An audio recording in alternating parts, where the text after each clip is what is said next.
Assalamualaikum warahmatullahi wabarakatuh. Wah, saya Disyokin kembali lagi di program ngobrol bareng toko di channel yang biasa aja, menginspirasi juga enggak. Dan ngobrol di episode kedua ini bersama tokoh yang sangat luar biasa sekali, seniman sketsa terapi.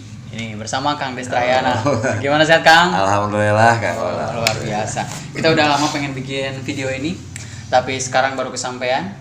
Sayanya sibuk, akangnya santai. Kembali lagi, akangnya sibuk, sayanya santai gitu. Dan kenapa saya undang Kang Destra? Nggak diundang sih sebetulnya, ini di studio Kang Destra. Dan studionya itu berpindah-pindah. 2 bulan pindah. Itu kenapa Kang? Nomaden itu cuman buat menghilangkan kejenuhan aja kan. Iya.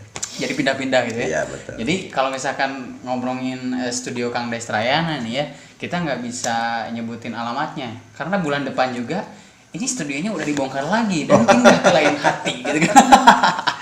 Isu itu mah Isu.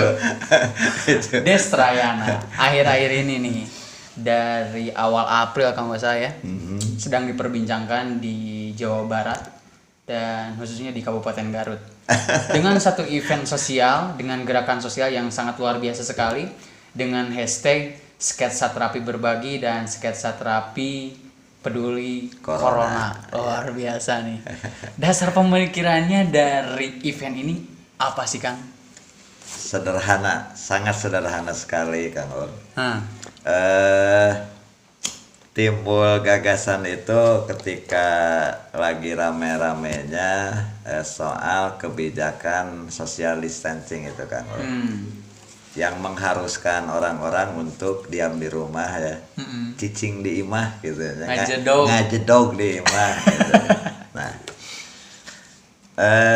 sementara orang-orang mempermasalahkan itu Kang Ul, terutama mereka tidak bisa beraktivitas ya, yang jadi permasalahannya mereka tidak bisa mencari nafkah gitu ya, yang akhirnya secara otomatis mereka berbicara tentang kebutuhan Kang, kebutuhan sehari-hari, katakanlah sembako gitu ya, sembako itu menurut saya memang intinya dari permasalahan sederhana ya, sembako itu ya, tapi akhirnya menjadi permasalahan semua orang Kang, semua orang ya.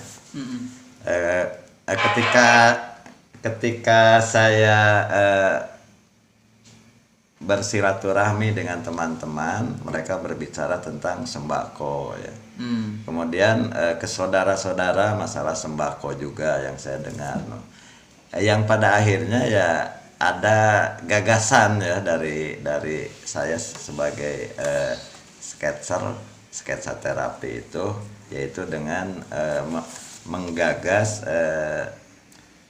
sketsa terapi berbagi atau sketsa terapi peduli corona itu Kang Bro. Ini kan kalau misalkan ngomongin berbagi nih ya, pasti memberi ke orang nih Kang. Betul. Apa hubungannya dengan gambar atau lukisan? Apakah dijual gitu kan? Terus hasilnya dikasihin ke orang gitu, gimana nih Kang? Iya. Yang namanya berbagi itu kan Kang Ul tidak harus menunggu kaya dulu ya. Oke. Iya, jadi ketika saya berbagi bukan berarti saya kaya gitu Kang Ul ya. Betul. Tapi mungkin kaya akan gagasan. Kalau kaya akan gagasan itu saya menginginkan sekali gitu ya. Tapi ketika saya mengatakan sketsa terapi berbagi bukan berarti saya secara materi saya kaya gitu ya, cuman karena empati aja kepada teman-teman, saudara-saudara yang terdampak betul Kang, yang terdampak gitu ya, terutama terhadap para lansia itu Kang. Kenapa para lansia ya? Karena menurut saya para lansia itu terutama usianya yang 70 tahun ke atas itu Kang, sangat mempunyai ketergantungan ya. Terutama permasalahan kebutuhan sehari-harinya gitu ya, sehari-harinya. Mereka sangat tergantung kepada anak-anaknya, kepada saudara-saudaranya, yang justru dengan adanya social distancing ini sangat terdampak, sangat terdampak, usaha mereka menjadi macet gitu ya, tidak menghasilkan gitu ya. Sementara kehidupan mereka kan harus terus berlangsung gitu. Betul. Kan? Nah, makanya intinya sketsa berbagi ini ya ditujukan kepada para lansia itu, Kang Ul. Kepada para lansia. Ya gambaran sederhananya begitu, Kang Ul. Gambaran sederhananya. Tapi gini Kang, di tengah pandemi corona ini, jangankan untuk membantu orang lain nih Kang, kita juga kan butuh nih. Betul, Gitu. sangat butuh Kang Ul ya, sangat. Karena butuh. tadi Kang Destra juga udah ngomong, saya tuh punya empati yang luar biasa nih terhadap orang-orang yang terdampak COVID-19 ini. Kenapa sih harus Kang Destra yang melakukan ini gitu? Soalnya ini nyentrek Kang. Nyentrek, banyak gerakan sosial juga yang memberikan sumbangan ini, sumbangan itu. Betul. Cuman nggak berbentuk dengan karya nih Kang. Ya, ini berhubungannya kan dengan ini Kang Ul, dengan keahlian saya ya. Saya merasa mempunyai keahlian di bidang membuat sketsa ya. Sketsa, dan kalau secara materi saya tidak bisa ya buat membantu mereka, tetapi punya gagasan dengan karya yang menghasilkan uang, kemudian saya disumbangkan kepada mereka gitu Kang Ul ya. Posisi saya di sini di sketsa terapi berbagi ini hanya sebagai media saja Kang Ul. Media para donatur yang memberi donasi, dan saya menyampaikannya kepada orang yang berhak itu Kang Ul. Ya itu yang saya utamakan, para lansia itu ya. Jadi jangan salah, ketika saya berbagi bukan berarti dari dompet saya atau uang saya ya. Posisi saya tok sebagai media saja. Nah, ngomongin sebagai media nih Kang. Betul. Distribusinya gimana nih? Akang bisa ngebantu orang-orang yang terdampak nih. Betul. Ini sederhana Kang Ul, sederhana ya, sangat sederhana sekali. Saya memberi peluang kepada mereka untuk membuat sketsa dengan harga murah. Murah dalam arti tidak biasa ya. Karena sketsa terapi itu punya harga standar ya Kang Ul ya. Nah, Udah profesional lah ya. belum juga Kang belum? Ul ya, belum juga gitu. Cuma saya punya harga sendiri saja gitu ya. Okay. Punya harga sendiri, dan buat event corona ini ya di luar masalah tentang harga itu Kang Ul. Saya menawarkan kepada mereka dengan harga 100.000 per wajah. Oke. Per wajah ya. Nah, yang 50%-nya itu saya sisihkan buat donasi gitu ya. Berarti 50.000. Betul. 50.000 untuk harga mungkin produksi gitu Kang ya. Operasional saja Operasional. Kan? Operasional. Oke. Nah, yang 50%-nya ya buat yang mempunyai hak, yaitu para lansia yang saya tembak itu kan. Ini patut dicontoh buat teman-teman termasuk anak muda. Kita juga mungkin termasuk anak muda. Umur berapa sih Kang? Sama, udah manula gitu kan. Udah manula. Makanya saya merasakan gitu ya dampak-dampak para lansia itu, karena saya merasa menjadi manula juga. Oh, itu. Jadi ngomongnya itu mengenai ekonomi lah ya. Betul. Seperti itu yang Ya, terdampak. intinya itu kan intinya. Perasaan empati sebetulnya datang dari hati kita gitu Kang ya. Dengan secara alami datang mengalir begitu saja gitu. Tapi dengan karya yang kita punya, dengan kemampuan yang kita punya, tentunya kayak Kang Destra nih ya, bisa melukis sketsa wajah. Ini contohnya wajah-wajah yang udah dilukis nih. Ada tokoh-tokoh nasional, ada juga tokoh-tokoh lokal juga gitu Kang ya. Nah, respon dari event yang Akang bikin gitu ya, sketsa terapi berbagi, sketsa terapi peduli corona ini, bagus nggak sih dari khalayak masyarakat gitu Kang? Alhamdulillah Kang Ul. Respon dari mereka itu ya bisa dibilang lumayan lah Kang Ul ya. Ya terbukti dengan ada beberapa yang memesan, otomatis mendonasikan juga. Contohnya seperti ini Kang Ul, di sini ada ya. Ada sekitar 15 atau 10 wajah ya. Yang memesan, kemudian saya sampaikan titipan amanah dari mereka itu langsung kepada orang-orang yang berhaknya gitu ya. Oke, dan itu yang berhaknya itu segmennya adalah lansia gitu Lansia kan ya? itu ya. Betul. Luar biasa. Ini udah lebih dari 10 mungkin yang udah dilukis gitu Kang ya? Ya, kurang lebih 10 atau 15 Ini lah, sketsa berbagi ini udah berlangsung sejak awal April. awal April. Awal April ya. Awal Oke, April. setelah ada kebijakan lockdown itu. Betul. Social distancing itu ya. Nah, kedepannya nih untuk sketsa berbagi apakah akan terus dilakukan gitu? Setelah berproses ya Kang Ul ya, setelah berproses sketsa berbagi ini ternyata saya punya gagasan lain gitu ya. Oke. Jadi meskipun nanti corona selesai gitu ya, event sketsa berbagi ini insya Allah akan terus berlangsung Kang Ul ya. Wow, luar akan terus biasa. berlangsung dengan tema mungkin yang lain lagi ya. Oke. Ya, dengan tema yang lain lagi, doakan sajalah Kang Ul untuk kesehatan saya atau gimana. Yang terpenting kesehatan sih Kang. Betul, itu intinya kesehatan ya. Ngomongin ngelukis nih Kang. Ini kalau misalkan satu wajah butuh berapa lama sih Kang? Relatif Kang Ul. Saya pribadi sketsa terapi itu mengikuti bukan mengikuti mood ya, tapi mengikuti kondisi dari kesehatan saya sendiri Kang Ul. Itu mungkin berbeda dengan pelukis lain ya atau seniman lain. Kalau seniman lain mungkin yang jadi permasalahannya adalah mood ya. Mood. Kalau saya justru kondisi kesehatan Kang Ul. Nanti kita bahas mengenai kesehatan Kang. Boleh, Tadi boleh. sempat ngobrol Boleh, juga Kang Ul, boleh. sebelum kita tag gitu ya. Boleh ya. Saya tuh Kang paling rendah tekanan darah tuh 170. Edan men 130 aja udah lungleng gitu kan, udah anjrit boyan. Ini 180 tuh 170 tuh itu normal ya Kang ya buat Akang. Normal ya, buat saya sendiri itu normal. Biasa ya, tapi nggak apa-apa sih. Ini kembali lagi nih Kang, satu sketsa wajah untuk misalkan Akang ya udah seperti ini normal gitu ya, butuh berapa lama nih Kang? Satu wajah itu ya katakanlah sekitar 1 jam gitu ya Kang Ul ya. 1 jam ya, 1 jaman gitu. Kalau misalkan ada orang nih yang pesen, Kang Destra, saya pesen dong sketsa wajah, saya di sini nunggu, bisa nggak sih Kang? Jawaban pastinya saya bisa gitu ya. Cuman saya punya konsep sendiri Kang Ul. Karena dikembalikan lagi ke konsep sketsa terapi ya, sketsa terapi ya.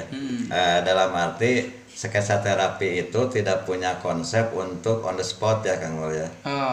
Karena yang namanya sketsa terapi itu tujuannya yaitu untuk terapi Kang Ul, untuk terapi ya. Dalam arti begini,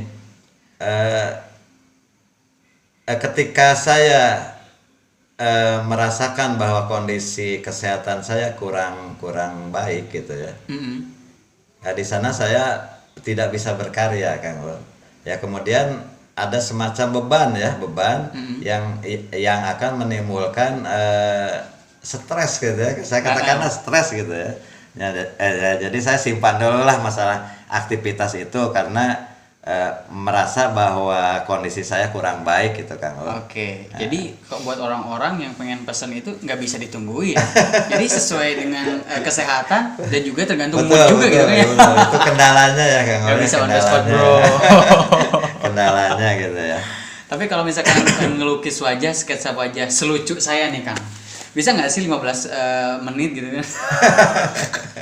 Insya Allah bisa kan? Bisa ya? Insya Allah bisa. Saya udah pernah di sketsa ya, pas waktu saya lagi nyanyi itu Kang. Itu ada di kantor saya Kang, dipajang. Boleh, sayang tidak dibawa ya Kang. Dulu sebelum kita ketemu ya Kang ya. Betul, Terima kasih atas lukisannya tuh. Itu berkesan banget. Istri saya sampai ngomong, ini bagus banget nih, aku pengen dong. Nanti santai, udah beres corona lah dibikinin sama Kang Destra gitu kan. Kang Destra, santai aja kita ngobrol di ngobrol tuh, jadi bisa ngerokok, bisa ngopi, jadi santai aja lah ya. Gitu.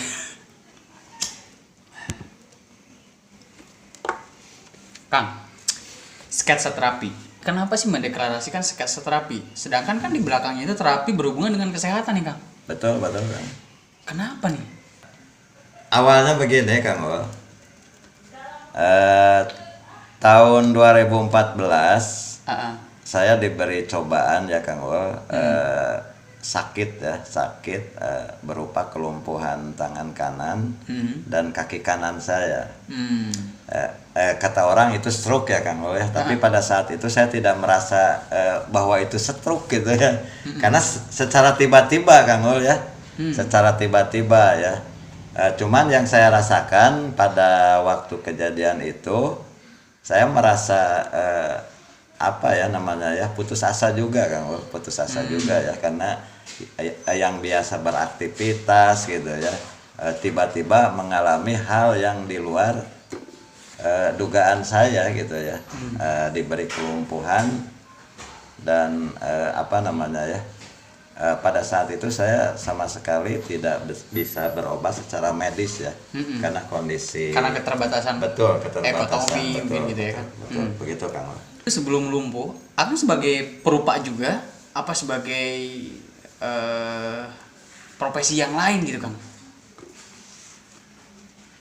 Jadi saya punya hobi ya Kang Wal ya, hobi menggambar gitu ya, menggambar. Jadi yang kepikiran sama saya itu pada saat itu ya, yaitu bisa melakukan aktivitas menggambar gitu. Bagaimana caranya? Nah, ini jadi PR buat saya pada saat itu. Dan dengan berjalannya waktu gitu ya, saya menemukan cara, yaitu dengan belajar membuat garis-garis ya. Awalnya itu meskipun pada saat itu buat menarik 1 cm atau 2 cm itu Susah juga gitu ya Kang Wal ya, karena dalam kondisi kelumpuhan itu jangankan buat bergerak gitu ya, memegang benda saja susah gitu Kang Wal. Tapi alhamdulillah lah, karena keinginan yang kuat mungkin pada saat itu saya bisa belajar membuat garis datar, garis miring sampai garis lengkung, yang akhirnya menemukan gagasan membuat sketsa wajah. Luar biasa. Kenapa harus sketsa wajah? Enggak gunung gitu kan, pemandangan gitu. Nggak tahu juga Kang Ul, yang terpikir saat itu ya itu gitu kan, Sketsa wajah ya. Karena saya ingin punya aktivitas di medsos itu Kang Ul ya. Hobi nih. Emang sebelumnya udah mencoba bikin sketsa wajah itu Kang? Apa belum? Oh belum. Oh, belum. Justru saya lebih banyak menulis ke sastra ya Kang Ul ya, pada waktu itu. Dan grup-grup yang saya masukin di medsos juga pada saat itu adalah grup sastra Kang Ul. Beralih ke lukisan. Betul, karena kejadian yang tiba-tiba itu gitu ya, saya sendiri tidak pernah membayangkan bahwa saya nantinya akan jadi sketser ya, atau pembuat sketsa wajah gitu, tidak Kang Ul pada saat itu. Segalanya mengalir begitu saja gitu, begitu saja kan. Luar biasa nih. Pas waktu Akang kena stroke tuh ya, berapa lama tuh prosesnya menjadi seorang sketser nih? Dari awal kejadian itu sekitar 6 bulan saya merasa tidak punya aktivitas apa-apa, cuman terbaring aja Kang Ul. Cuman 6 bulan ke sana saya mulai timbul ada semangat ya buat belajar gitu ya, belajar menggerakkan maksudnya ya, bukan belajar menggambar gitu, bukan Kang Ul. Karena prosesnya alami saja Kang Ul. Setelah bisa membuat garis, saya kemudian punya gagasan membuat sketsa wajah itu. Kemudian saya posting di Facebook ya, di medsos. Alhamdulillah gitu ya. Ada semacam semangat baru ya, karena ketika saya pertama mempostingnya ada semacam komentar yang membuat semangat saya jadi bertambah gitu Kang. Ada satu energi yang lain baru, gitu ya Kang ya. Betul. Dari keinginan bikin wajah gitu ya, sketsa terapi itu ya. Betul Kang. Tapi gini loh Kang, kalau misalkan orang tuh bikin sesuatu di kala kita lagi kesehatannya itu nggak bener nih, apalagi lumpuh nih Kang. apa harus menggambar aja agar menjadi seorang yang bisa bermanfaat gitu Kang? Enggak juga Kang Ul. Karena kebetulan saya mempunyai hobi menggambar ya. Jadi yang terpikir saat itu adalah menggambar gitu ya. Membuat gambar. Bisa jadi ketika musibah itu menimpa seseorang dan seseorang itu hobinya musik misalnya ya. Dia bisa menjadikan musik itu sebagai media terapi Kang. Media terapi gitu ya. Asalkan keinginan kita kuat gitu Kang ya. Syaratnya itu ada keinginan gitu ya. Makanya gitu ya kepada teman-teman atau saudara-saudara yang tertimpa musibah gitu ya. Yang harus dicari itu adalah hobinya apa gitu Kang. Kesenangannya apa gitu ya. Nah nantinya mungkin akan merasa enjoy gitu ya, senang dia melakukan aktivitas itu Kang. Ini penting nih men.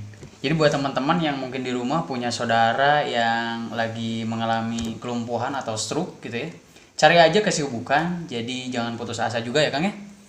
Kesibukan hobinya apa, misalkan bermain musik atau olahraga atau mungkin menjadi perupa juga bisa gitu kan ya.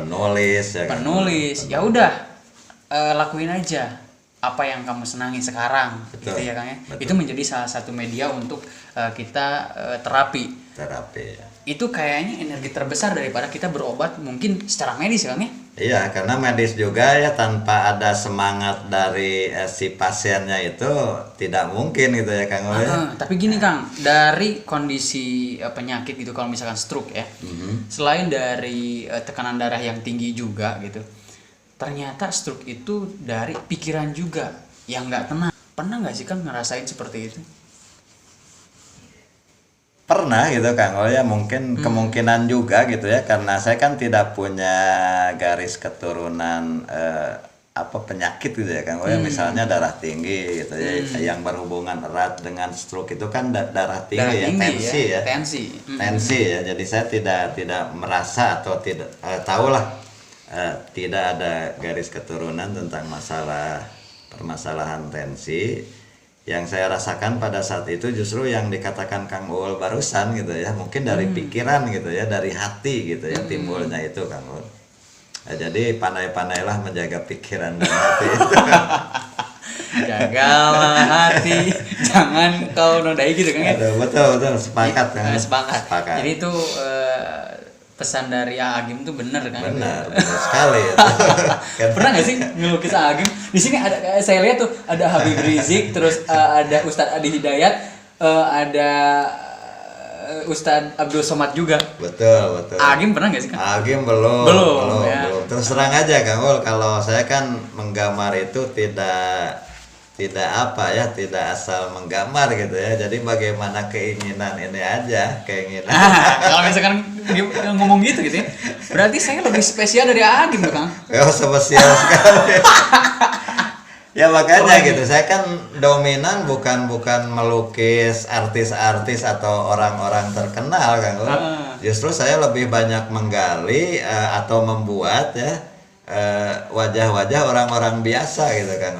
Karena yang saya butuhkan adalah spirit dari mereka Kang. Emang spirit saya bagus ya? Bagus gitu. Anak muda berkarya.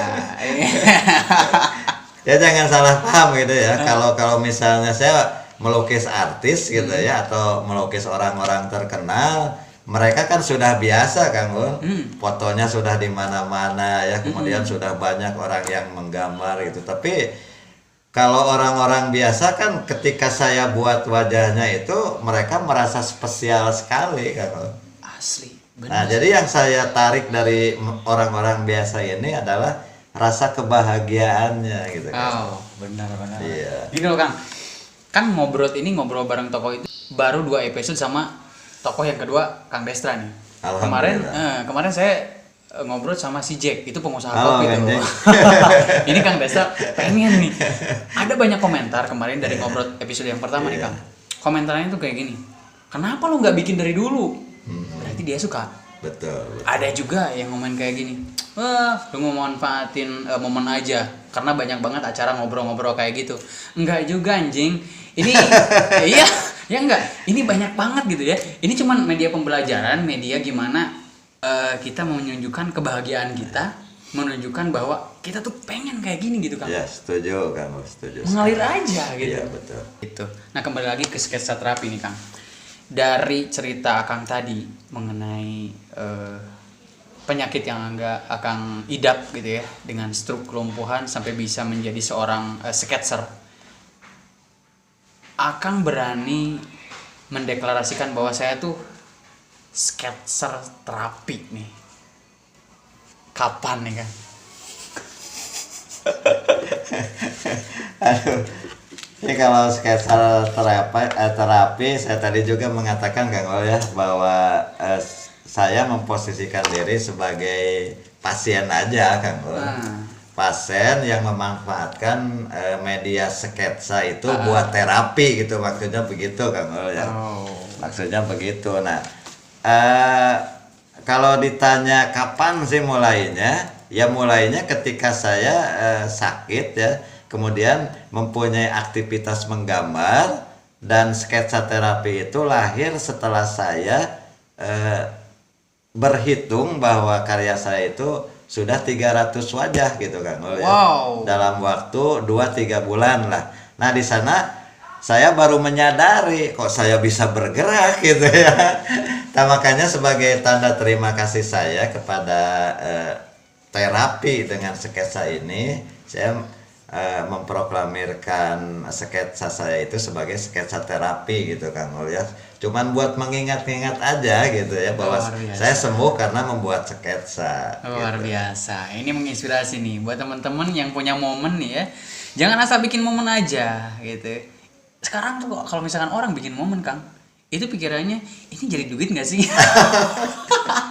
Tapi sempat kepikiran nggak sih Kang? Dulu pas waktu gue harus bikin satu karya nih, tapi harus jadi duit. Sempat kepikiran kayak gitu? Enggak Kang Bos. Awalnya saya sama realistis sekali. Aja nih Kang, realistis betul, Kang. Betul.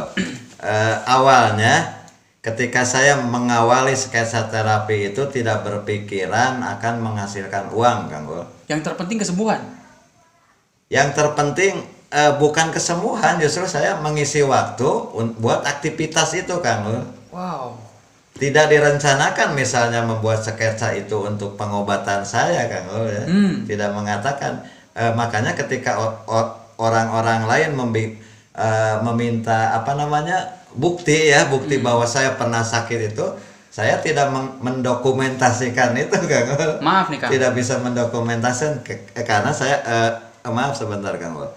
Karena saya pada saat itu tidak berpikiran gitu bahwa saya akan menjalani proses kreatif sketsa terapi ini.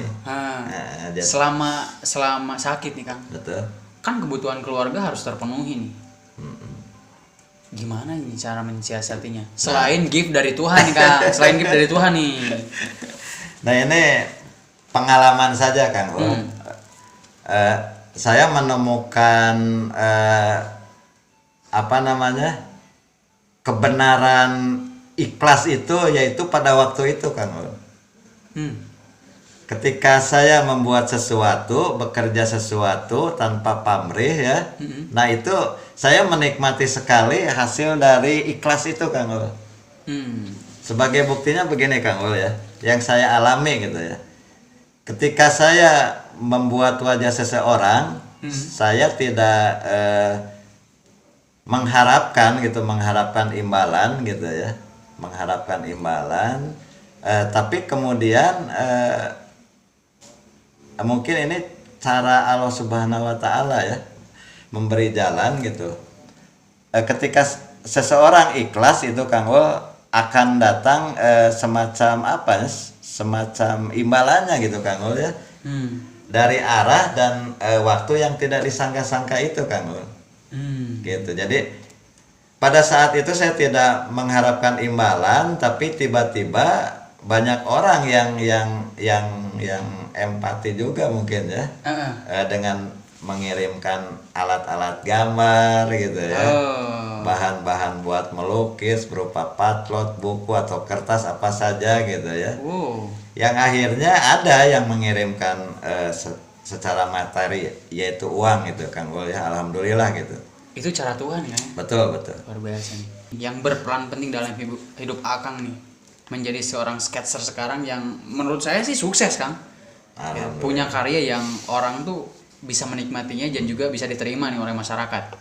Buktinya dengan banyak media yang mengekspos Destrayana, seorang skater terapi nih kayak gitu.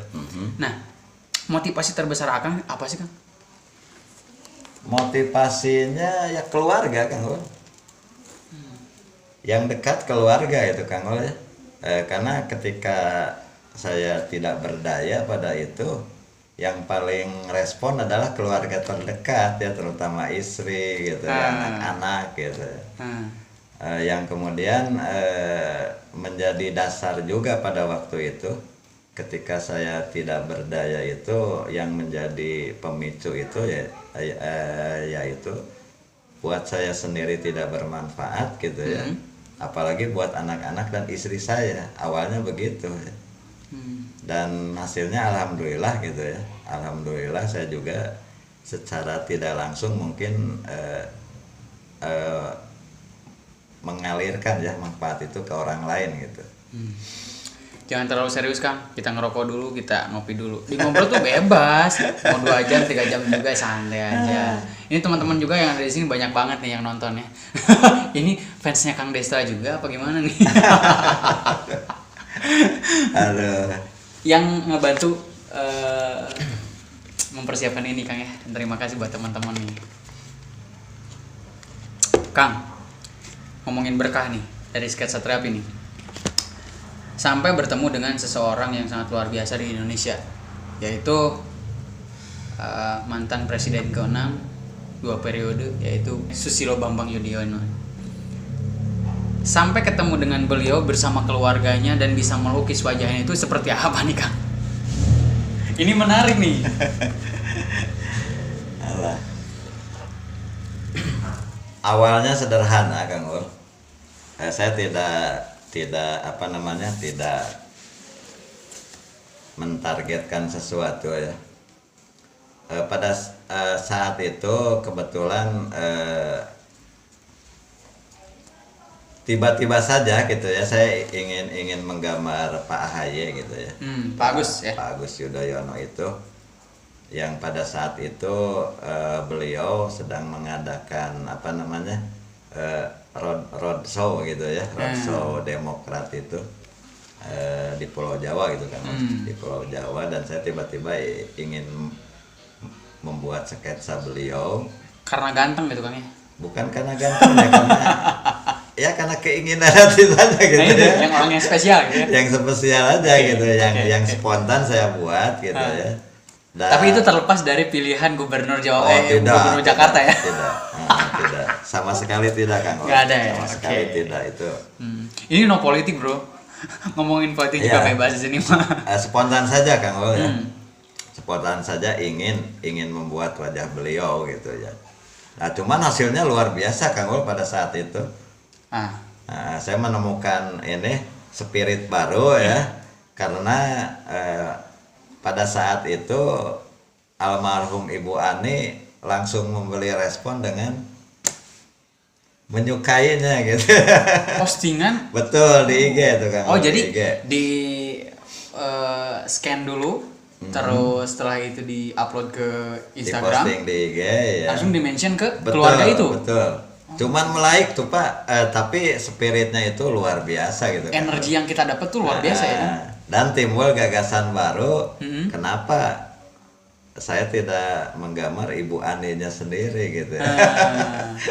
Nah langsung menggambar Ibu Ani. Ya kemudian saya buat, kemudian diposting lagi. Nah beliau menyukai lagi gitu, ditambah dengan komentar gitu kan. Jadi menambah spirit gitu ya. Komentarnya gimana Kang? Baru ya. Ya komentarnya sih sederhana Kang. Cuman bagus katanya. Itu bukan sederhana. Itu apresiasi dari ibu negara loh Kang. Nah, itu masalahnya Kang. Apalagi kalau saya ya, mungkin kalau sama beberapa tokoh gitu di like terus di komen, kamu cakep, udah kelenger gitu. Dan yang lebih istimewa lagi Kang, yang saya rasakan pada saat itu ya, ini bukti dari respon seorang apa ya, kalau Bu Ani kan bisa disebutkan sebagai negarawan juga gitu ya. Betul. Ya, betul. Nah, 10 menit kemudian setelah beliau menyukai dan berkomentar, 10 menit kemudian ada yang masuk ke WA saya tuh. Nah, ternyata yang masuk itu adalah jajaran dari ajudannya Ibu Ani itu. Serius Kang? Serius betul. Nah, istimewanya almarhum Bu Ani itu begitu Kang Ul, jadi responsif gitu ya. Responsifnya gitu ya. Responsifnya, jadi saya berterima kasih sekali kepada almarhum itu ya. Dengan respon. Pas masuk WhatsApp ke Akang itu pas ajudan dari Pak SBY apa Bu Ani nih? Dari Bu Ani, Bu Ani ya. Gimana tuh bahasanya Kang? Bahasanya itu simpel kan, simpel sekali gitu ya. Dia cuma menanyakan berapa harganya si gambar yang saya buat itu ya. Dan saya jujur ya pada waktu itu tidak memanfaatkan kesempatan ya buat memberi nilai ya, nilai uang maksudnya Kang Ul. Karena niat awalnya membuat wajah beliau adalah spontan aja gitu. Jadi saya pada saat itu tidak ada kepikiran buat memberi nominal gitu ya. Jadi intinya lukisan ini nggak dijual Kang? Enggak, sama sekali tidak Kang. Wow. Tidak. Itu kalau misalkan dihargain, ini seorang ibu negara nomor 1 loh Kang. Kalau kita ngomong 10 sampai 50 juta kayaknya ditebak. Benar gak sih Kang? Ya percayalah Kang lah. Yakin itu ya, yakin. Ini realistis aja Kang, nggak usah munafik. Beneran nggak Akang jual? Tidak sama sekali tidak ya. Kenapa Kang? Meskipun pada saat itu ya, saya tidak memegang uang 1.000 pun gitu kan, 1.000 ya, kenapa rupiah. Nggak dijual gitu? Serius gitu. Jujur aja tidak ada ya. Kalau saya kasih komitmen ke niat awal ya Kang Ul ya. Niat awal, karena niat awalnya saya tidak berniat untuk menjadikan nominal gitu ya ini Kang Ul. Pada saat itu jujur spontan saya menggambar itu Kang Ul. Mungkin ada kepikiran nih kayaknya, ini orang munafik banget, mungkin ada nggak sih kayak gitu? Mungkin saja gitu. Tidak ada yang tidak mungkin Kang Ul ya. Tidak ada yang tidak mungkin masalah. Terus setelah itu ceritanya gimana Kang? Bisa bertemu dengan keluarga Bapak SBY nih, bersama keluarga nih.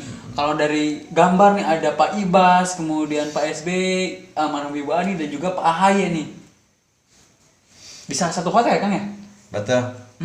Kebetulan ya saat itu lagi berkumpul ya keluarga Pak SBY ini dalam rangka roadshow itu Kang Ul. Ya jadi secara ini apa namanya, saya merasa gembira ya Kang Ul ya. Karena secara kebetulan bisa bertemu sekaligus dengan keluarganya gitu, satu keluarga. Biasa. Nah, itu pas ketemunya gimana nih Kang? Kok bisa langsung ketemu? Nggak segampang itulah. Itu ceritanya. Pengawalan juga kan pasti wow luar biasa gitu Kang. Ceritanya nyambung yang tadi Kang Ul. Ketika saya menolak diminta untuk apa namanya? Memberikan nominal itu ya. Dan saya punya apa namanya Kang Ul ya, punya keuntungan lain gitu ya, yaitu dengan ditawarinya atau diundang sama almarhum Bu Ani bersama Pak SBY itu untuk bertemu Kang Ul, untuk bertemu ya. Diundang langsung? Betul, diundang langsung ya. Ngerokok dulu Kang. Diundang langsung, luar biasa nih. Diundang langsung sama Bu Ani apa sama ajudan gitu ya? Sama ajudannya. Cuman ajudannya bilang itu dari Bu Ani katanya. Penawaran dari Bu Ani itu. Karena pada saat itu saya kan tidak apa namanya, tidak mau gitu ya. ditanya harga itu Kang Ul. Itu yang nyentrik mungkin ya, yang menjadi salah satu daya tarik dari almarhum Bu Ani nih. nggak tahu juga Kang Ul. Jadi idealis itu penting loh bro. Nggak tahu juga Kang Ul. Tapi gini Kang, pas pertama ketemu, perasaan Akang gimana nih? Wah, nggak bisa digambarkan itu Kang Ul ya, Kang Ul, karena saya tidak berani membayangkan awalnya juga ya. Kemudian ketika bertemu dengan beliau, saya juga ada perasaan ini tidak percaya gitu ya, bahwa saya bisa bertemu gitu ya. Oke. Gitu Kang Ul. Seseorang yang biasa aja bertemu dengan tokoh nasional gitu, yang tadinya lumpuh, stroke, gak bisa apa-apa, membawa berkah juga. Nah itu impact daripada kita berkarya dengan ikhlas itu kan ya. Yakin saya itu masalahnya Kang. Oke. Ada sih kan target ke depan untuk bertemu dengan seorang tokoh nasional lagi, seperti akan bertemu dengan Pak SBY dan juga keluarga? Sama sekali tidak Kang. Tidak. Sama sekali. Karena tidak. Kembali ke konsep ke awal, yaitu mengalir saja Kang ya. Mengalir saja. Jadi dengan mengalir itu saya bisa menemukan hal-hal yang di luar dugaan saya ya. Malahan menurut saya hal-hal yang luar biasa kadang-kadang. Beda dengan kita mengagendakan atau mempunyai target sesuatu gitu kan ya. Yang saya rasakan mungkin tidak akan surprise itu ya. Dan kemudian dengan target-target itu justru memberi beban kepada saya sendiri gitu ya. Ya jadi saya punya prinsip mengalir saja Kang. Luar biasa nih Kang. Aduh, kopinya masih ada nggak sih yang tadi? Boleh dong, kopinya sih satu lagi. Ini Kang Destra pengen kopi kayaknya. Kang, ini tadi menyambung ya mengenai lukisan yang dibuat langsung sama Kang Destra untuk keluarga Pak SBY. Nah ini kan ada lukisan Pak SBY, kemudian Pak AHY, Pak Ibas juga. Ini langsung dilukis di tempat apa memang udah dipersiapkan nih Kang? Yang 4 itu sudah dipersiapkan Kang ya. Yang 4 sudah dipersiapkan, yang Pak Agus, kemudian Pak SBY, Ibu Ani sama Pak Ibas ya. Cuman yang satu lagi saya buat langsung itu kan. Oke. Nah, jadi Kang boleh saya copot ya? Boleh. Siap. Boleh. Biar semuanya kelihatan nih. Ini foto Kang Destra. Di pinggir kanannya ada Pak AHY, kemudian ada Pak SBY, almarhum Ibu Ani, dan juga Pak Ibas ya. Iya betul. Luar biasa nih. Ini kayaknya tinggi banget ya orangnya ya. Makanannya beda bro. Makanya beda. Kalau kita apa sih? Ini mantan TNI ya tuh gitu ya. Nah, harapan kedepannya nih Kang, untuk Akang sendiri nih. Tapi nggak munafik gitu, pengen ketemu dengan tokoh nasional lagi. Mungkin dengan Presiden Jokowi gitu. Ya kalau misalnya nasib atau takdir saya harus bertemu ya kenapa tidak gitu Kang Ul ya. Tapi saya tidak berani bermimpi Kang Ul. Tidak berani bermimpi yang kemudian menjadi beban ke pikiran saya gitu ya. Mengganggu mood juga. Mengganggu mood juga yang akhirnya nanti kalau terlalu mengejar target itu ya bisa kembali ke sakit lagi. Betul. Nah, jadi saya kembali ke prinsip awal ya Kang Ul, mengalir saja. Mengalir saja. Kalau sudah waktunya bertemu dengan seseorang, ya saya kenapa tidak gitu. Saya sempat baca di salah satu media nasional nih ya, mengenai pertemuan Kang Destra bersama Pak SBY dan juga keluarga nih Kang. Ini booming banget dan viral banget di Indonesia Kang. Bukan hanya di Jawa Barat, bukan hanya di Garut nih, tapi di Indonesia. Pernah ngebayangin nggak sih Destrayana bisa seviral itu? Enggak kan, enggak ya? Enggak berani ya. Enggak berani dan memang tidak ada bayangan itu. Nggak pernah mimpi, tapi kenyataan gitu nih. Itu lebih surprise buat saya Kang. Surprise benar gitu ya, surprise benar itu. Luar biasa Kang. Ini nih, contoh karya yang ikhlas, yang dibuat tidak hanya mikirin soal rupiah. Jadinya seperti ini. Gitu. Saya juga pernah Kang gini. Bikin boleh di sini Kang ya? Boleh, banyak. boleh. Jadi saya pernah bikin satu lagu nih Kang. Dulu tuh bikin satu lagu judulnya Aku Tersakiti Kang. Dan lagu itu tuh dibikinnya bukan hanya gue mikir ini harus kena nih, harus punya rupiah dari sini. Mengalir aja karena emang perasaan tuh lagi sakit banget sama seseorang. Anjing. Ini sedikit agak curhat. Cuman pas hasilnya ketika aku record ditawarin ke salah satu penyanyi yang udah punya label juga, dan labelnya nggak usah disebutin lah ya. Dan itu laku Kang. Dan sampai lagu yang saya buat akan dijadikan sebagai soundtrack FTP Kang. Kebayang nggak sih orang siapa sih saya bubuk ranginang gitu kalau kata Kang Destra tadi gitu ya, bisa ngisi satu soundtrack FTP gitu. Cuman memang nggak jadi karena ada beberapa hal yang mungkin itu jadi salah satu permasalahan gitu Kang ya. Tapi setidaknya ketika kita berkarya dengan ikhlas, itu pesannya sih. Semua karya kita akan nyampe. Setuju Kang? Setuju, sepakat itu Kang. Sepakat. Luar biasa nih. Masih ingat nggak kayak Kang? Sketsa wajah yang pertama Akang bikin sewaktu Akang mulai membuat garis nih. Siapa tuh?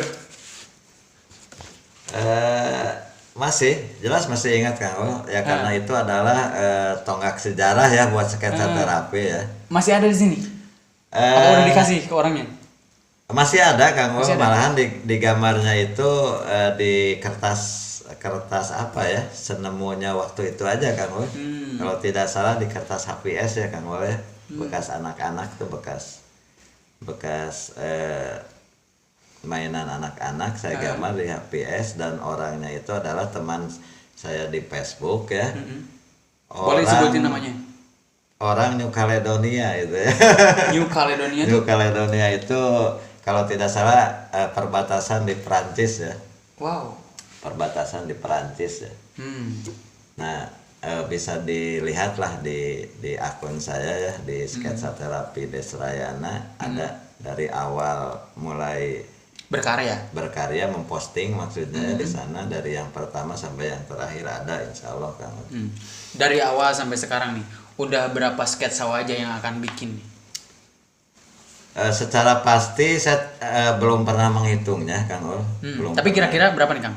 Kira-kira mungkin kalau misalnya minimal sehari satu ya, dari mulai tahun 2015 sekarang udah 2020 ya. Mungkin berapa ya Kang? Ada 3.000 enggak ya? Anjing. Kurang lebih lah. Asli, kurang lebih lah itu, kurang lebih. 3.000 Kang? Iya, karena saya tidak pernah menghitung itu Kang. Luar biasa.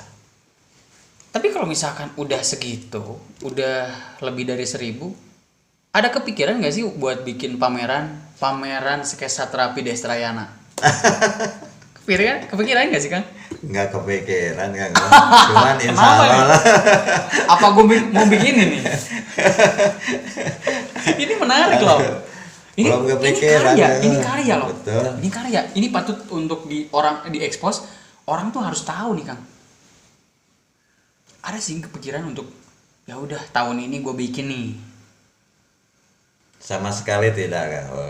Asli betul, karena prinsip tadi itu Kang, mengalir saja lah. Kalau sudah waktunya pameran ya terjadi lah gitu. Gini Kang, kalau misalkan ada satu katakanlah donatur lah ya, yang ingin membiayai Kang Destra untuk bikin pameran nih, bersedia nggak sih? Secara tanggung jawab kepada karya ya. Kepada karya saya mungkin akan menjawab siap-siap saja Kang Ul ya, karena itu adalah kepercayaan Kang Ul. Kepercayaan. Terus ya, yang akan saya garap yang saya akan jadi tema ya, mungkin adalah orang-orang inspiratif Kang Ul ya. Kenapa orang-orang inspiratif yang saya akan gagas itu? Ya karena orang-orang inspiratif itu menurut saya punya keistimewaan yang dahsyat ya Kang Ul ya. Punya daya tarik juga ya. Punya daya tarik. Mereka dengan hal-hal yang di luar pemikiran orang bisa menginspirasi orang banyak gitu Kang Ul ya. Kang Ul. Meskipun pada awalnya menurut saya orang-orang inspiratif itu tidak menginginkan dirinya menjadi inspiratif gitu Kang Ul ya. Sebagai contoh,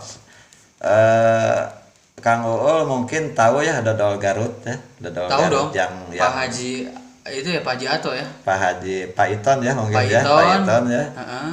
Menurut saya Pak Iton itu pada awalnya tidak mempunyai keinginan atau mencita-citakan dodol piknik itu menjadi brand Garut Kang Ul. Iya sih, bener. Pasti untuk dirinya pribadi dulu. Betul, betul. Ya. Betul, tapi kenapa kemudian menjadi brand Garut ya? Iya, dodol Garut. Dodol gitu Garut kan? ya mungkin karena konsistennya dia gitu ya kepada hal-hal yang memang dia jalani gitu ya kepada karyanya. Ini. Jadi menurut saya gitu lah bahwa orang-orang inspiratif itu mempunyai kehebatan itu begitu kan oleh.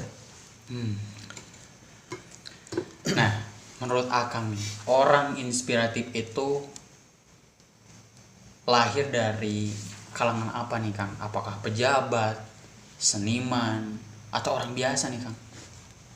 Menurut Akang nih? Menurut saya tidak ada level yang bisa maksud saya tidak ada level tertentu lah yang bisa melahirkan orang-orang inspiratif itu kan ya. Tapi tergantung kepada orangnya juga gitu ya, meskipun dia levelnya dari kalangan bawah gitu ya, tapi ada keinginan, ada keistiqomahan ya, terus menerus dia berkarya yang akhirnya akan mewarnai gitu ya, mewarnai contohlah kota Garut misalnya ya, kota Garut gitu ya. Ya mungkin itu Kang. Luar biasa nih. Jadi konsep yang akan diusung ketika ada orang yang ingin membiayai pameran itu ya orang-orang inspiratif. Orang-orang inspiratif dari berbagai kalangan Kang. Ya catatannya dari berbagai kalangan. Kalau nih besok disediain anggaran itu nih Kang, pengen ada berapa wajah dan berapa tokoh yang akan sketsa wajahnya nih di pameran kali ini? Ini Kang Gowal maksa banget. harus maksa. Saya mungkin akan menggambar atau membuat wajah orang-orang inspiratif itu sekitar 99 wajah Kang Gowal. Kayak Asmaul Husna dong Kang. Betul. Kenapa nggak 100? Yang 100-nya kalau saya membuat 100 ya selesai gitu Kang. Jadi yang ke 100-nya itu siapa ya itu masalahnya gitu Kang. Kalau saya boleh Kang jadi choice gitu ya. Boleh. Ya. Aduh. Ya. Gini Kang, pelukis ya, ngomongin pelukis nih. Kalau ngomongin pelukis berarti seniman. Seniman itu kan luas. Syarat dengan komunitas nih Kang. Akang masuk nggak sih komunitas-komunitas pelukis yang tentunya ada di Jawa Barat atau di mungkin luar Jawa Barat atau di bisa juga di lokal ya, di Garut pasti ada ya. Akang masuk nggak sih ke komunitas kayak gitu? Enggak. Ya, jadi berkarya sendiri aja gitu. Kembali ke proses awal itu Kang. Saya tidak memposisikan diri sebagai seniman atau pelukis ya Kang Ul. Saya memposisikan diri tetap sebagai pasien ya Kang Ul. Oke. Ini nih orang yang inspiratif juga kayak gini. Jadi semakin berisi semakin menunduk. Wah. Keren. Luar biasa. Amin. Sisi sedihnya, sisi bahagianya udah dirasain sebagai sketcher ya Kang. Alhamdulillah. Tadi bahagianya udah kan ya Kang, bertemu dengan seorang yang luar biasa seperti Pak Susilo Bambang Yudhoyono.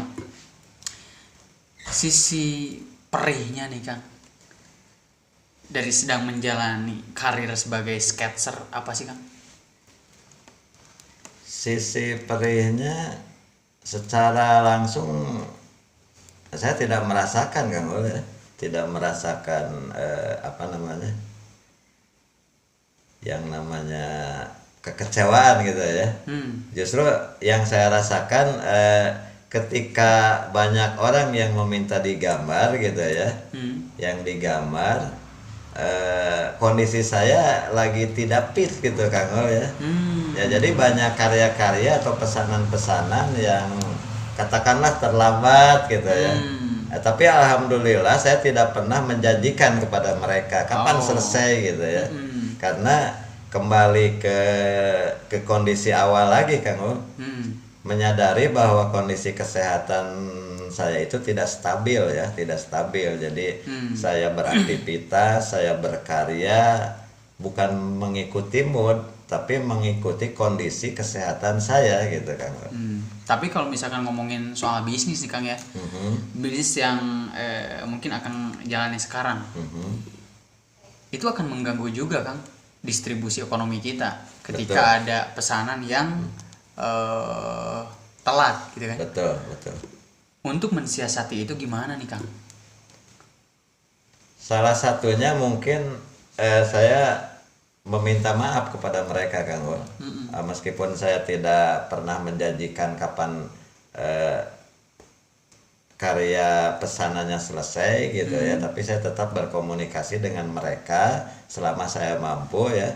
Ketika saya tidak mampu berkomunikasi juga, ya mungkin saya mencari jalan lain lah untuk menutupi kekecewaan mereka itu Kang Ul ya. Ada nggak sih konsumen yang rudet banget gitu Kang dengan kok geremek gitu? Wajar ya. Ada nggak sih Kang? Ada. Banyak. Ya. Banyak. Pertama yang kecewa mungkin karena karyanya terlambat saya kerjakan dengan alasan ya kondisi saya itu Kang Ul mau dibagaimanakan lagi gitu ya. Karena kalau saya memaksakan beraktivitas juga ya, itu akan mempengaruhi juga ke kondisi saya lebih ini ya. Betul. Jadi juga tidak bisa memaksakan juga kan? Ya, makanya banyak yang misalnya contohnya di medsos aja lah, sampai misalnya memutuskan pertemanan karena kecewa gitu ya. Tapi saya menyadari juga hal-hal kelemahan sketsa terapi itu ya di kondisi itu Kang. Kesehatannya juga gitu. Jadi kembali lagi tadi di obrolan awal, kalau Kang Destra itu punya kondisi kesehatan yang memang tidak stabil ya, tidak seperti orang-orang biasa. Jadi yang normal itu sebiasa tiap hari itu kita ngobrol kayak gini, tekanan darahnya tuh 180 men. Jadi ini ngerti gitu kalau misalkan 180 gimana pusingnya gitu kan. Jadi kalau misalkan ada tekanan sedikit aja yang langsung down gitu Kang ya. Begitulah. Seperti itu. Tapi kalau misalkan sambil ngerokok sambil ngopi ya santuy aja kan. Saja nih Kang. Aduh. Gini Kang, saya punya temen nih. Pemusik juga. Katakanlah politisi juga, pengusaha juga. Tapi saya berhubungan dengan beliau itu sebagai pemusik aja Kang. Dia pernah ngomong, saya berteman di Facebook bersama dia, saya berteman dengan Akang juga. Akang berteman dengan dia juga, dan Akang berteman dengan saya juga. Jadi ketiganya ini antara saya, teman saya dan juga Akang itu saling berhubungan di Facebook gitu. Ketika ada satu postingan yang Akang posting dulu, saya tuh komentar Kang, mantap nih. Nah teman saya tuh baca, wah lu kenal sama Destrayana? Ya kenal lah, gue udah lama kenal kan gitu. Udah lama kenal, cuman ya kenal-kenal seperti biasa lah ya, nggak intens seperti ini gitu Kang. Nah dia menceritakanlah sesuatu, deng gitu kan. Iya. Apa tuh Kang? Ya mengenai gambar yang Akang bikin dan dijiplak tanpa seizin Akang gitu. Dia mengakui gitu loh. Dengan obrolan seperti itu, tapi tidak menjelekkan Akang juga, tidak menjelekkan siapapun juga gitu kan. Itu gimana ceritanya nih Kang? Soalnya berhubungan dengan salah satu pejabat juga nih di Kabupaten Garut. Akhirnya kesana juga ya Kang. Ya, emang harus dibahas. Ini salah satu pertanyaan yang harus ditanyakan Kang. Aduh. Paham juga ya. Dari obrolan ini saya meraba-raba kesana. Jadi udah ada feeling gitu ya? Ada feeling Kang, dari awal sudah curiga gitu ya. Gimana ceritanya lu Kang? Pada saat itu saya bukan kebetulan saya sebagai rasa hormat kepada beliau gitu ya. Saya membuat sketsa wajah beliau gitu Kang Ul. Cuman permasalahannya pada saat itu ya, ketika sketsanya sudah saya posting di Facebook, seminggu kemudian ternyata saya bertemu dengan seseorang yang memakai kaos ya, yang memakai kaos gambarnya ya gambar beliau gitu Kang Ul ya. Yang Akang lukis. Betul. Oke. Nah, yang jadi permasalahan Kang Ul ya, yang jadi permasalahannya beliau ya awalnya tidak memberitahu atau berkomunikasi gitu ya, berkomunikasi dengan saya ya, tiba-tiba saja sudah menjadi katakanlah kaos buat kampanye gitu Kang Ul ya, buat kampanye tanpa seizin Akang. Ya tidak, pada saat itu memang tidak ada komunikasi gitu ya. Ini berhubungan dengan hak cipta, men. Ini berhubungan dengan hak cipta karya orang nih. Terus gimana nih Kang? Ya. Yang saya sayangkan justru beliau itu kan seorang pejabat, katakanlah pejabat gitu ya. Yang harusnya mengayomi kita. Oh jelas Kang Ul, karena dia sebagai wakil rakyat otomatis kan harus melindungi rakyatnya gitu ya. Betul. Nah, tapi secara hormat saya menghubungi beliau Kang Ul, menghubungi beliau, dan tanggapannya ya cukup riskan juga Kang Ul ya. Karena tanpa di luar harapan saya lah. Dia sebagai pejabat, kemudian saya mengkomplain masalah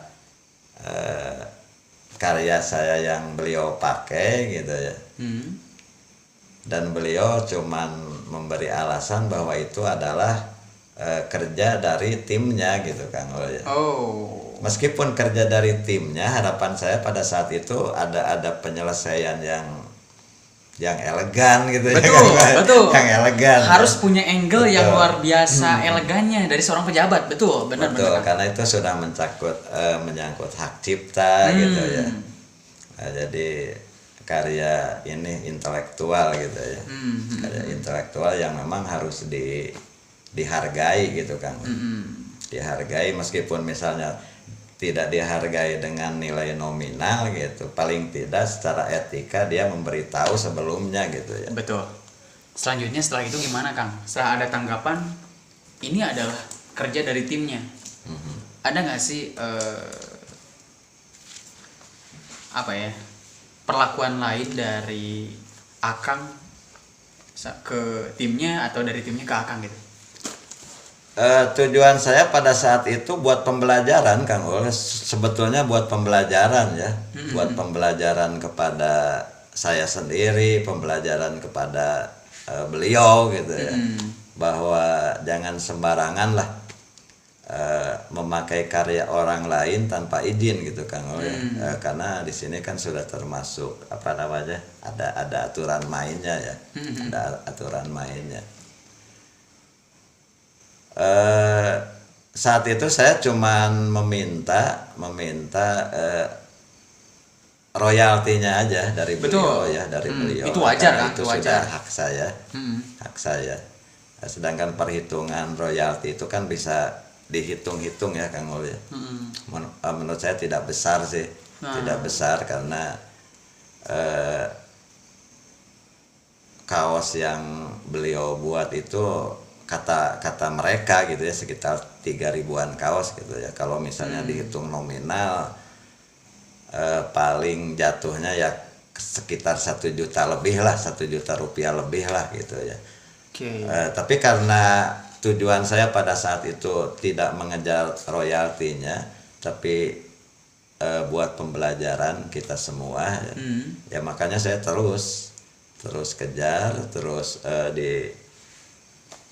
diurus ya sampai selesai gimana baiknya gitu ya. Dan secara kekeluargaan itu secara kekeluargaan. Kenapa secara kekeluargaan? Karena saya juga menghormati beliau gitu kan, sebagai wakil rakyat. Sebagai wakil rakyat. Ini pembelajaran buat wakil rakyat nih ya. Kalau ngewakilin rakyat itu bukan cuman ngewakilin yang namanya kaya aja. Itu konyol sih kalau menurut saya ya. Yang terpenting sih ketika kita punya karya dijiplak sama orang lain, minimal kita izin dulu, Kang. Betul, etikanya begitu Kang. Ada etika material, ada juga etika moral, Kang. Betul. Nah, moral dan material Kang Destra dari sketsa wajah yang beliau bikin nggak ada sama sekali pas waktu itu. Nah, penyelesaiannya seperti apa nih, Kang, pas waktu dulu? Penyelesaiannya ya saya mengejar terus Kang Ul dengan tujuan buat pembelajaran itu, meskipun dengan lika-likunya gitu. Boleh diceritain nih kalikunya. Maksa bener Kang Ul. Harus lah, harus. Di sini bebas, di Iya. sini bebas. Yang terpenting kan fakta, kan. Betul. Kalau fiktif jangan. Itu fitnah, itu hoax. Iya, ya pada saat itu saya terpaksa ya sampai mengejar ke sidang pleno beliau Kang Ul. Sebutin aja, Kang, partainya apa. Boleh lah.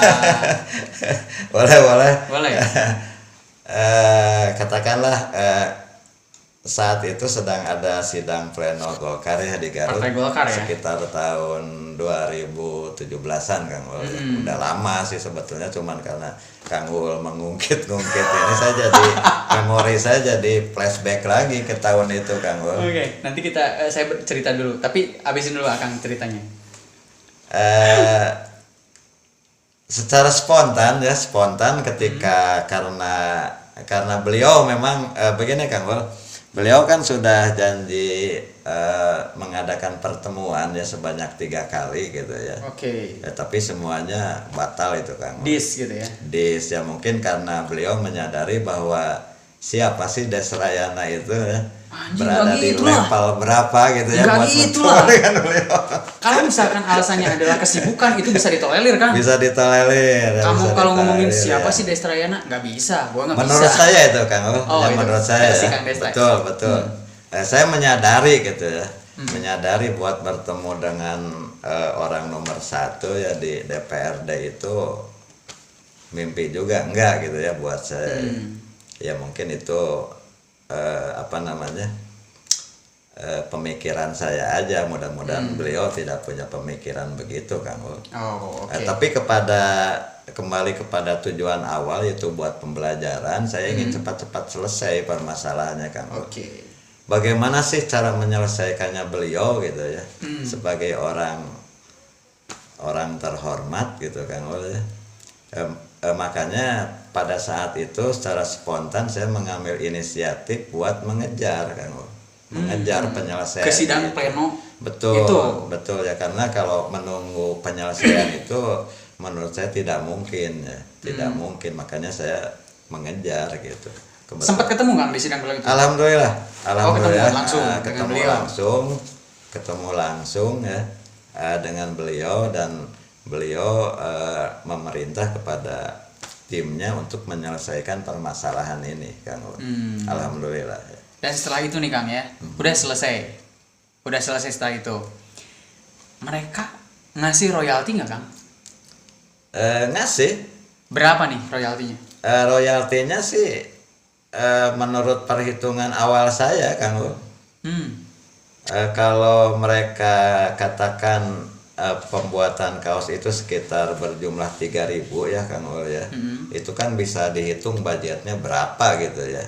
Masalah 3.000 atau berapa ribunya saya kan tidak tahu ya, tidak tahu. Ini hanya bermodal kepercayaan aja kepada mereka karena gitu kita ya. nggak punya data gitu. Karena kita tidak punya data gitu Oke. ya. Ketika mereka mengatakan cuman diproduksi sekitar 3.000, ya mungkin hitungan biaya cetaknya berapa itu ya secara ininya. Pokoknya nominalnya pada waktu itu sekitar 1.200.000 Kang. Asli 1.200.000, karena perhitungannya dari biaya produksi itu Kang. Ini ngomongin material 1.200.000. Titik sampai sana men. Cuman kalau misalkan moral nih Kang, Akang merasakan sesuatu penghargaan moral nggak sih dari kejadian ini? Merasakan Kang. Merasakan gitu ya, masalah kerugian moral itu ya, kerugian moral ya. Nah, kalau materi kan bisa langsung dihitung kan. Betul. Tapi kalau moral itu kan abstrak kan ya. Mau saya menyebutkan berapa juga saya tidak bisa gambaran itu ya. Cuman saya pada waktu itu kehilangan moralnya karena antara pilihan begini Kang Ul. Di sisi lain saya menghormati beliau gitu Kang Ul. Tapi di sisi lain beliau sendiri kok tidak bisa menghormati ke seniman, terutama ke seniman berbicara karya ini Kang Ul ya. Betul. Padahal level beliau kan seharusnya melindungi gitu kan. Jauh lebih tinggi daripada Betul, kita gitu kan. Yang saya harapkan kan kebijakan dari beliau gitu ya, bukan saya yang harus mengejar. Setuju, gitu ya. itu sepakat sih Kang. Nah, kenapa saya tadi ngomong ini harus ditanyain nih ke Kang Destra gitu ya, karena berhubungan dengan teman saya juga gitu Kang ya. Saya pernah mengalami satu kejadian sama dengan hanya Akang gitu ya, mengenai hak cipta. Ada satu channel YouTube yang mengupload lagu saya nih Kang. Dia belum izin sama saya, tapi dia bikin video lirik. Meskipun monetasnya itu belum gitu ya. Tapi pas saya lihat di channel itu ada beberapa sekitar 10.000 viewers yang udah buka lagu saya yang dia upload. Iya. Dan setelah saya konfirmasi dengan beliau, dia cuma ngomong, ya saya mau minta izin, cuman kan nggak punya kontaknya. Sesimpel itu kan. Nah itu bikin sakit hati Kang. Betul. Tapi posisinya beda. Kalau Akang kan sama pejabat. Kalau saya orang-orang biasa seperti biasa kayak gitu Kang. Malahan umurnya jauh di bawah saya. Iya. Cuman yang jadi satu catatan sih gini. Ketika orang punya karya dan karya itu dicabut, dicatok oleh orang lain tanpa seizin kita, itu sakit hati men. Itu catatannya, itu pesan pentingnya sebetulnya. Itu setuju ya Kang ya? Setuju. Sepakat sekali tuh Kang. Sepakat. Jadi sebetulnya kita perlu pengakuan moral juga sih. Kalau misalkan di sana dicantumin karya Destrayana, karya Oul Al-Mustahid, ya udah nggak apa-apa, fine aja gitu kan. Ini nggak ada loh Kang. Gitu. Permasalahannya seperti itu sih. Tapi setelah itu beres semuanya Kang ya. Clear aja gitu. Anggap clear aja Kang ya. Anggap clear aja gitu ya, karena dilanjut juga Destrayana itu siapa sih gitu. Tapi catatannya kita punya catatan bahwa beliau itu segini gitu kan. Iya. Satu pertanyaan lagi Kang. Ini penting banget nih. Kita kembali lagi ke soal sketsa terapi nih ya. Yang tadi berbagi dan juga peduli corona nih. Ini jauh dari dunia kita nih Kang. Saya pengen nanya ke semua orang sebetulnya, bukan hanya Kang Destra aja. Mengenai penanganan COVID-19 yang ada di Indonesia nih Kang, oleh para pejabat, seluruh pejabat dari mulai presiden sampai ke RT RW-nya nih Kang. Menurut Akang udah tepat gak sih? Wah. Kapasitas saya memang bukan untuk menilai tepat tidak tepatnya ya Kang Ul ya. Cuman ada sesuatu hal yang memang tidak tepat gitu kan. Oke. Ya terutama kalau baca-baca di berita gitu ya, bahwa penanganan COVID ini kan menuntaskannya itu ya dengan memutuskan penyebarannya gitu kan. Betul. Nah sementara sekarang kan tidak berlaku itu ya, tidak diberlakukan gitu. Dalam arti meskipun lockdown diberlakukan gitu ya, tapi tidak sempurna apa? Karena tidak diiringi dengan kebutuhan mereka selama diam di rumah itu Kang Ul ya. Betul sih. Tidak sempurna ya. Mungkin itu dari teknis mungkin ya. Bisa jadi, saya nggak tahu ya. Jadi sebetulnya bukan kapasitas saya sebagai menilai permasalahan itu ya Kang Ul ya. Kang Ul ya, cuman wawasan saya selama membaca aja gitu ya, tahu ya bahwa penanganan yang sekarang ini kurang tepat gitu. Oke. Itu yang terakhir. Dan satu statement dari Kang Destra untuk menyemangati kita semua agar terus berkarya. Apalagi saya anak muda gitu kan. teman-teman juga mungkin di sini anak muda ada yang lihat juga. Gimana nih Kang dari Akang? Berkarya saja Kang. Berkarya saja Berkarya saja ya menurut hobi masing-masing, kesenangan masing-masing, impian masing-masing gitu ya. Ya jadi intinya dengan berkarya itu ya kita akan menemukan hal-hal yang luar biasa kan. Oke. Begitu. Berkarya yang ikhlas juga ya Kang. Ikhlas juga itu penting. Kayaknya ngobrol kali ini di sekian aja dulu. Insya Allah kita akan bikin lagi untuk video yang kedua bersama Kang Destrayana. Untuk sekedar melihat gimana sih prosesnya menjadi seorang sketser dan gimana sih bikin sketsa terapi, yaitu sketsa wajah dari orang-orang yang luar biasa ini.